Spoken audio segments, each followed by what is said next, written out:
India से किसी ने पूछा है, sir I am confused why my narcissist ex girlfriend has married a 22-year-old office colleague from India. देखे मेरे भाई, इसका जवाब सीधा सा है। 3 बातों की वजह से आपकी कुलीग ने ये फैसला किया है। देखिए, पहला, पैसे का चक्कर बाबू भैया, पैसे का चक्कर। दूसरा, इट्स हर चॉइस, वो अपनी जिंदगी में कुछ भी करे। तीसरा, आप सारा काम धंधा छोड़ के उसकी इतनी फिक्र क्यों कर रहे हैं।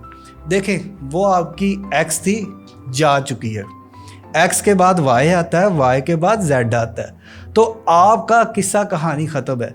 दूसरी चीज़, अगर आप कह रहे हैं कि वो नार्सिसिस्ट थी, तो आपको तो खुशी होनी चाहिए, भंगड़े डालने चाहिए, धमाले डालने चाहिए कि आपकी जान बच चुकी है। अगला सवाल आप मुझसे ये पूछेंगे, सर मेरी तरक्की क्यों नहीं हो पा रही। तो मेरे भाई, तरक्की आपकी कैसे होगी जब तक आपके दिमाग से वो इंसान निकलेगा ही नहीं। आप यही सोचते रहोगे, यार 22 ईयर्स बड़े बंदे से शादी होगी, ओए ये वो। ओ भाई, उसने अपना फैसला कर लिया, वो अपने अच्छे बुरे की जिम्मेदार खुद है। आप उसके बाप ना बने, आप उसके भाई ना बने, ठीक है। आप अपने ध्यान काम करें, खुद की लाइफ पे फोकस करें। आपकी प्रमोशन रुकी हुई है इन्हीं बातों की वजह से, क्योंकि आप काम धंधा छोड़ के दूसरों की जिंदगी पे नजर रख रहे हैं। तो अपना काम क्या आप घंटा करेंगे,